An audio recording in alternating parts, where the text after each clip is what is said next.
மகர ராசிக்காரங்க புதுமையான சிந்தனைக்கு சொந்தக்காரங்க, பூ போல மனசு, கோபத்தை மறைச்சிட்டு சிரிப்பை மட்டும் காட்டக்கூடியவங்க, எடுத்த காரியத்தை எப்படியாவது முடிச்சே தீரணும் அப்படின்றதற்காக கஷ்டப்பட்டு போராடக்கூடியவங்க, நல்லது கெட்டதை முழுசா தெரிஞ்சவங்க, சனி பகவானை ராசி அதிபதியாக கொண்டவங்க, எல்லா இடங்கள்லையும் நேர்மையும் உண்மையும் மட்டுமே நம்பக்கூடியவங்க, உங்களுக்கு சொந்தமோ பந்தமோ அது தப்புனா அது தப்பு தான், வெட்டு ஒன்று துண்டு ரெண்டுன்னு பேசக்கூடியவங்க, உண்மை நியாயத்திற்கு மட்டுமே என்னைக்குமே கை கொடுப்பீங்க. உங்களை ஒருத்தர் பஞ்சாயத்து கூட்டிட்டு போறாரு அப்படின்னா, நீங்க கூட்டிட்டு போற ஒரு பக்கம் சப்போர்ட் பண்ண மாட்டீங்க. எந்த தரப்புல நியாயம் இருக்குதோ அங்கதான் நீங்க சப்போர்ட் பண்ணுவீங்க. உண்மைக்கு புறம்பாக எந்த ஒரு விஷயத்தையுமே செய்ய மாட்டீங்க. இதனாலதான் மகர ராசிக்காரர்களுக்கு நிறைய கஷ்டங்களும் துன்பங்களும் அதிகமாகவே ஏற்பட்டுக்கிட்டு இருக்கு. தங்களுடைய கஷ்டத்தையும் கண்ணீரையும் கடுகளவு கூட மத்தவங்களுக்கு தெரியாம பாத்துக்குவாங்க. இதனால பாக்குறவங்க எல்லோருமே மகர ராசியா, இவங்களுக்கு என்னப்பா சூப்பரா இருக்கிறாங்க, இவங்களுக்கு என்ன குறைச்சல் அப்படின்னு தான் நினைச்சுக்கிட்டு இருக்காங்க. ஆனா சாப்பாட்டுக்கு கூட கஷ்டப்படுறது உங்களுக்கு மட்டும்தான் தெரியும். கஷ்ட காலத்துல திரும்பி பார்க்க கூட ஆள் கிடையாது. ஏதோ தட்டு தடுமாறி எந்திரிச்சு நிக்கிறப்ப உங்களை குறை சொல்றதுக்குன்னே நிறைய பேர் தேடி வருவாங்க. உங்க சொந்தக்காரங்க நண்பர்களுக்கு ஒரு தேவை இருக்குதுன்னா மட்டும்தான் உங்ககிட்ட வருவாங்க.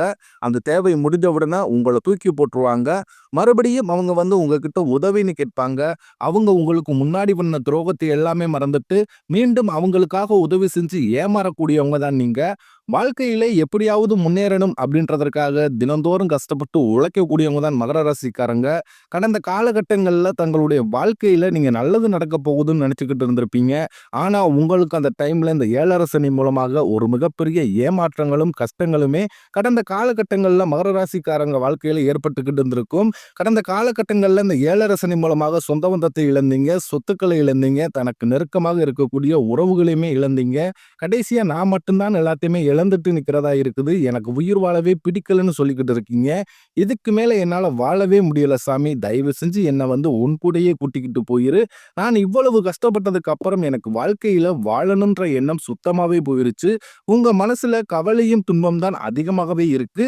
நீங்க செய்யக்கூடிய ஒவ்வொரு விஷயத்தையுமே தடுப்பதற்கும் உங்களை அவமானப்படுத்துவதற்கும் இங்கு நிறைய நபர்கள் வந்து முயற்சி பண்ணிக்கிட்டு இருக்காங்க. இது எல்லாமே தெரிஞ்சுமே கூட நீங்க என்னமோ பண்ணுங்க, எனக்கு என்ன வந்துச்சு அப்படின்னு தன் வேலையில மட்டும் என்னைக்குமே குறிக்கோளா இருக்கிறவங்க தான் நீங்க. ஏன் எனக்கு மட்டும் இவ்வளவு கஷ்டம் வருது, என்னோட வாழ்க்கையில நான் யாருக்குமே கெடுதலையோ கஷ்டத்தையோ துன்பத்தையோ கொடுத்ததில்ல, எனக்கு மட்டும் ஏன் இந்த மாதிரி நடக்குது அப்படின்னு தான் பெரும்பாலான மகர ராசிக்காரங்க சொல்லிக்கிட்டு இருக்கீங்க. மகர ராசிக்காரர்களுக்கு பிரச்சனைன்றது வரும், அது கொஞ்ச நாள் இருக்கும், அதுக்கப்புறம் அந்த பிரச்சனை போயிடும். இந்த மாதிரி பிரச்சனை வரும் போகும் அப்படின்ற நிலைமையில தான் நிறைய நபர்கள் வாழ்ந்துகிட்டு இருக்கீங்க. நீங்க என்னதான் பிரச்சனையை தவிர்த்தாலும் ஏதாவது ஒரு சூழ்நிலையில உங்களை நோக்கி பிரச்சனையும் கஷ்டமும் வந்துகிட்டு தான் இருக்கு. ஆனால் இனி வரக்கூடிய நாட்கள்ல உங்களுக்கு இன்பத்தையும் மகிழ்ச்சியும் தரக்கூடிய ஒரு காலகட்டமாகவே அமைஞ்சிருக்குது. இது நாள் வரைக்கும் நடந்த கெட்ட விஷயத்தை அனைத்தையுமே விட்டுருங்க. இனி வரக்கூடிய நாட்கள்ல உங்களுக்கு எப்படிப்பட்ட நன்மைகள் நடக்க போகுது அப்படின்றத நம்ம தொடர்ந்து பார்க்க போறோம். முதலாவதாக பார்த்தீங்கன்னா, உங்களுக்கு இந்த சனியுடைய வக்ர பயிற்சியானது ஸ்டார்ட் ஆக போகுது. அது என்ன சாமி சனியுடைய வக்ர பயிற்சி, எங்களுக்கு சனி பயிற்சி தெரியும், இது புதுசா ஒண்ணு சொல்றீங்களே அப்படின்னு நிறைய நபர்கள் கேட்பீங்க. அதாவது பார்த்தீங்கன்னா, சனி பயிற்சி அப்படின்றது சனி பகவான் பார்த்தீங்கன்னா கடந்த மார்ச் மாதத்துல கும்பராசியிலிருந்து மீன ராசிக்கு போனாரு. இதுதான் வந்து சனி பயிற்சி. இந்த டைமோட பார்த்தீங்கன்னா உங்களுக்கு இந்த ஏழரை சனியோட தாக்கம் அப்படின்றது முழுவதுமாகவே குறைஞ்சிருச்சு. குறைஞ்சுமே கூட நாங்க இன்னுமே ஏழரை சனியில வாழ்ந்துட்டு இருக்கிற மாதிரி தான் சாமி வாழ்ந்துகிட்டு இருக்கோம். வாழ்க்கை ஃபுல்லாவே அவ்வளவு கஷ்டமாக இருக்குது.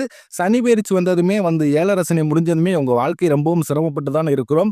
எங்க வாழ்க்கையில நல்லதே நடக்க மாட்டேங்குது அப்படின்னு நிறைய பேர் சொல்றீங்க. இப்ப பாத்தீங்கன்னா உங்களுக்கு இந்த அக்டோபர் மாதத்துல இருந்து சனி வக்ர பயிற்சி ஸ்டார்ட் ஆக போகுது. அப்படின்னா என்ன அப்படின்னு பாத்தீங்கன்னா, இத்தனை நாட்களாக வந்து மைனஸாக செயல்பட்டு கொண்டிருந்த சனி பகவான் இனி வரக்கூடிய ஒரு 5-6 மாதங்களுக்கு பாத்தீங்கன்னா முழுவதுமாகவே பிளஸ்ஸாக செயல்பட போகிறார் மகர ராசிக்காரர்களுக்கு. இதுதான் அந்த சனியுடைய வக்ர பயிற்சி. அதுக்கப்புறம் பாத்தீங்கன்னா உங்களுக்கு இத்தனை நாட்களாக வந்து குரு பயிற்சியோட பலங்கள் மட்டும் கிடைக்காமல் இருந்தது. இப்ப இந்த செப்டம்பர் மாத இறுதியில பாத்தீங்கன்னா உங்களுக்கு இந்த வருட கிரகங்களுடைய மாற்றங்கள் வந்து இருக்கிறதுனால இந்த குரு பயிற்சியோட ஒட்டுமொத்த பலன்களும் மகர ராசிக்காரர்களுக்கு முழுமையாக கிடைக்க போகுது. இதன் மூலமாக நல்ல ஒரு பொருளாதார முன்னேற்றம் அப்படின்றது விரைவில் மகர ராசிக்காரங்க வாழ்க்கையில ஏற்பட போகுது. கடந்த காலகட்டங்கள்ல நல்ல ஒரு வேலைன்றதே கிடைச்சிருக்காது. ஏதோ ஒரு கிடைக்கிற வேலைக்கு ஒரு 10,000 சம்பளத்துக்கோ 12,000 சம்பளத்துக்கோ பிடிக்காத ஒரு வேலையை குடும்ப கஷ்டத்துக்காக வேற வழியே இல்லாம செஞ்சுக்கிட்டு இருந்திருப்பீங்க. ஆனா இனி வரக்கூடிய நாட்கள்ல நீங்க படிச்ச படிப்புக்கு ஏற்ற மாதிரியும் உங்களுக்கு பிடிச்ச மாதிரியும் நீங்க ஆசைப்பட்ட மாதிரியும் நீங்க ஒரு அரசாங்க வேலைக்கு ட்ரை பண்ணாலும் சரி, இல்ல ஒரு ஐடி ஜாப்போ பிரைவேட் ஜாப்போ பேங்க் சைடோ இப்படி நீங்க எந்த வேலைக்கு ட்ரை பண்ணாலும் அந்த ஜாப் அப்படின்றது உங்களுக்கு நிச்சயமாக கிடைக்க போகுது. கோர்ட் கேஸ்ன்னு ரொம்ப நாட்களாக அலைஞ்சுகிட்டு இருக்கும் நபர்களுக்கு விரைவில் உங்களுக்கு சாதகமாகவே தீர்ப்பு வரும். சொத்து பிரச்சனையும் உங்களுக்கு சாதகமாகவே முடியும். சனி பகவானுடைய பார்வை உங்களுக்கு நேரடியாகவே இருக்குது.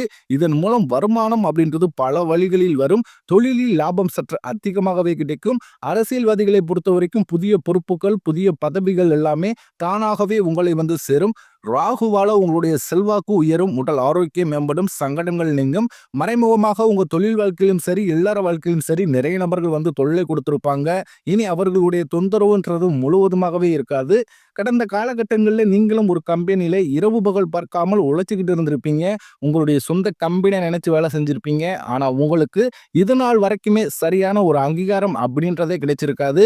உங்களுக்கு அப்புறம் நிறைய நபர்கள் வேலைக்கு வந்திருப்பாங்க. உங்களுக்கு நிறைய சலுகைகள், பதவி உயர்வு, ஒரு அந்தஸ்தான போஸ்ட்ல உட்கார வச்சிருப்பாங்க. ஆனா நீங்க எப்படி வேலைக்கு போனீங்களோ அதே மாதிரி தான் இன்னைக்கு வரைக்கும் இருந்திருப்பீங்க. ஆனா இனி வரக்கூடிய நாட்கள்ல உங்களுக்கு சம்பள உயர்வு, பதவி உயர்வு, உங்களுக்கு மேலே இருக்கக்கூடிய அதிகாரிகளுடைய ஆதரவு முதற்கொண்டு உங்களுக்கு விரைவில் கிடைக்க போகுது. இனி உங்க வார்த்தைக்கு மதிப்பு மரியாதை கிடைக்கும். அந்தஸ்துல நீங்க எதிர்பார்த்த உயர்வுக்கு போக போறீங்க. இனி நினைச்சது எல்லாமே நடக்கும். தொழிலில் வியாபார தடைகள் அனைத்தும் விலகும். லாபம் அதிகமாக கிடைக்கும். முன்னேற்றம் உண்டாகும். வரவேண்டிய பணம் விரைவில் கைக்கு வந்து சேரும்.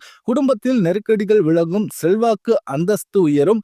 வெளிநாட்டு முயற்சிகள் வெற்றியை தரும். தெய்வ சிந்தனை அதிகமாகும். பெரியோர்களுடைய உதவிகள் கிடைக்கும். உறவில் இருந்த சண்டை சச்சரவு முழுவதுமாக விலகும். புதிய நண்பர்கள் உங்களுக்கு உதவி செய்வாங்க. தொழிலில் ஏற்பட்ட நெருக்கடிகள் நீங்கும். முடங்கி கிடந்த நிறுவனங்கள் மீண்டும் இயங்கும். வியாபாரத்தில் எதிர்பார்த்த லாபம் கிடைக்கும்.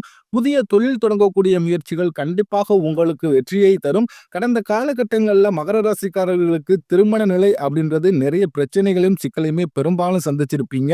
இதுல குறிப்பாக பார்த்தீங்கன்னா பெண்களுக்கு ஏதாவது ஒரு வகையில எளிமையாக திருமணம் அப்படின்றது அடைஞ்சிருது. ஆனா மகர ராசி ஆண்கள் தான் ரொம்ப ரொம்ப பாவம். ஏண்டா மகர ராசியில பிறந்தோம், வயதும் பாருங்க 30, 35, 38 ஆகி போச்சு. வேற ராசியில பிறந்திருந்தா கூட இந்நேரம் கல்யாணம் ஆகிருக்குமே அப்படின்னு தான் நிறைய ஆண்கள் வந்து புலம்பிக்கிட்டு இருக்கீங்க. கண்டிப்பாக வரக்கூடிய நாட்களில் நீங்க எதிர்பார்த்த மாதிரியே நல்ல ஒரு வரன் அப்படின்றது விரைவில் உங்களுக்கு அமைய போகுது. வாழ்க்கை துணை இழந்த மகர ராசி ஆண்களோ பெண்களோ அடுத்து வந்து இரண்டாவது திருமணம், அதாவது மறுமணம் பண்ணலாமா வேண்டாமா அப்படின்ற ஒரு மிகப்பெரிய குழப்பத்திலேயே இருப்பீங்க. அப்படி இரண்டாவது திருமணம் பண்ணும்போது சொந்தக்காரங்க தப்பா பேசிடுவாங்களோ, ஊருக்காரங்க தப்பா நினைச்சிருவாங்களோ, இல்ல நம்ம கூட பிறந்த ரத்த சொந்தங்கள் என்ன நினைக்கும் அப்படின்னு நிறைய நபர்கள் வந்து இரண்டாவது திருமணத்தை பத்தி யோசிக்காமலே இருக்கீங்க. இப்ப இருக்கக்கூடிய பொருளாதார சூழ்நிலையும் இருக்கக்கூடிய காலகட்டத்தை வச்சு பார்க்கும்போது ஒரு சிங்கிள் பேரண்டால இந்த சொசைட்டியை சர்வே பண்றது ரொம்ப ரொம்ப கடினம். நீங்க எதிர்பார்த்த மாதிரியே நல்ல ஒரு மறு வாழ்க்கை அப்படின்றது விரைவில் உங்களுக்கு அமையும். குழந்தை பாக்கியத்திற்காக இயங்கும் மகர ராசி நேயர்கள் பார்த்தீங்கன்னா, எங்களுக்கு மேரேஜ் ஆகி 3 வருஷம் ஆகுது சாமி, 5 வருஷம் ஆகுது, 8 வருஷம் ஆகுது. நாங்களும் போகாத ஹாஸ்பிட்டல் இல்ல, பார்க்காத ட்ரீட்மெண்ட் இல்ல. வாரத்துல 3 நாள் முருகர் கோவிலுக்கு போய் சிறப்பு வழிபாடு செஞ்சு வந்துகிட்டு இருக்கோம். ஆனாலுமே எங்களுக்கு இன்னைக்கு வரைக்குமே குழந்தை பாக்கியம் இல்லை சாமி அப்படின்னு தான் நிறைய நபர்கள் சொல்லிக்கிட்டு இருக்கீங்க. உங்களுக்கு இந்த ஒரு குரு பெயர்ச்சியோட ஒட்டுமொத்த பலன்களும் கிடைக்கிறதுனால உடல் சார்ந்த பிரச்சனைகள் அனைத்தும் வரக்கூடிய நாட்கள்ல முழுவதுமாகவே நிவர்த்தியாக போகுது. இதன் மூலமாக உங்களுக்கு விரைவில் இந்த ஒரு 5-6 மாதங்களுக்குள்ளேயே பார்த்தீங்கன்னா நிச்சயம் குழந்தை பேர் பாக்கியம் அப்படின்றது விரைவில் உண்டாகும்.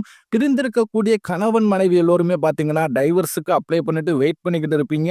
நீங்க மீண்டும் ஒரு முறை நேரில் சந்தித்து பேசக்கூடிய வாய்ப்பு கிடைக்கும் பட்சத்தில் அந்த டைவர்ஸ் எல்லாத்தையும் கேன்சல் பண்ணிட்டு மீண்டும் இருவரும் ஒன்றாக இணைந்து வாழ்வீங்க.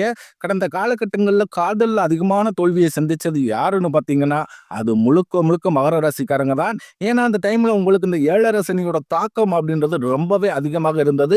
இதன் மூலமாக காதல் அடிக்கடி சண்டை சச்சரவு, ஈகோ பிரச்சனை மூலமாக அந்த லவ் வந்து பிரேக்கப் ஆயிருக்கும். இல்ல வீட்டுல போய் சொல்லும் போது பெற்றோர்கள் வந்து உங்களுடைய காதலுக்கு தடையா இருந்திருப்பாங்க. ஆனா இனி வரக்கூடிய நாட்கள்ல உங்க காதலை நீங்கள் வெளிப்படுத்தும் போது அந்த காதல் கண்டிப்பாக கைகூடும். வீட்டுல போய் சொல்லும் போது பெற்றோர்களே உங்களுக்கு முன்னாடி நின்று திருமணம் செய்து வைக்கக்கூடிய வாய்ப்புகள் அதிகமாகவே உள்ளது. இனி வரக்கூடிய நாட்கள்ல கடினமான காரியத்தை சுலபமா செஞ்சு முடிப்பீங்க. உங்க எளிமையான பேச்சு திறமையால நீங்க அனைவரையுமே கவர்ந்தெழுப்பீங்க. சமூகத்தில் உங்கள் பெயருக்கும் புகழுக்கும் படிப்படியாக முன்னேற்றம் வரப்போகுது. சிலர் படிப்பதற்காகவும், வேலை விஷயமாகவும், தொழில் விஷயமாகவும் வெளியூர் அல்லது வெளிநாடு போகக்கூடிய வாய்ப்புகள் எல்லாமே கிடைக்க போகுது.